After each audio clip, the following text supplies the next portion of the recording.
Now that we're in the basement, we just want to get a general look at everything, see if it looks good. You're going to notice that the floor joints are all intact, they all look good. The walls all look good, there's not much cracking, just a little surface cracking right here. That's not a big deal. We got the detector right here and it's hardwired, that's a good thing. And then we have the circuit breakers right here. As you can see, they're labeled by apartment, which is a good thing. There's a main circuit breaker right here, and there's covers where there's nothing there. And they also started to label. They have the range and the furnace here, but then they stopped. Also, there's not any water on the floor. That's another thing to look for. When we come over here, we see we have two gas furnaces, and they're forced air. When the gas is combusted, it releases it through the vents, and it has to be ventilated outside. Now there's two causes for concern here. One is that the vent is not at an angle, so it's not going to draft the way it's supposed to.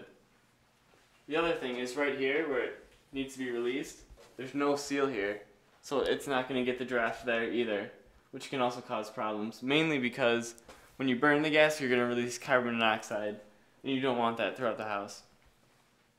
Next thing we see is the valves here. And as you can see, they're the exact same thing, but one is plugged correctly and one is not. So that's going to indicate poor craftsmanship and that they're going to cut corners. And if you see that here, you can almost assume that that's going to be throughout the house. Here we have two natural gas hot water heaters. With them being natural gas, you got to assume that it needs very good ventilation. And just like over here, it's not sealed properly, so already it's not getting the ventilation it needs to. Not only that, but these pressure relief valves, they should be piped all the way down to the floor. As we can see down here, they use flex tubing here. That's only supposed to be used in kitchens, but that's not the proper way to do it. As you can see here, they did do it the proper way.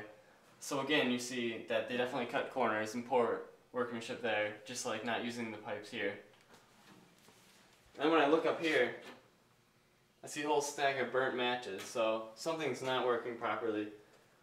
Then when I look even farther down, I see burn marks in the gas chamber where the natural gas is actually burned. And that's an indication that there's not the right ventilation and the flame has nowhere else to go.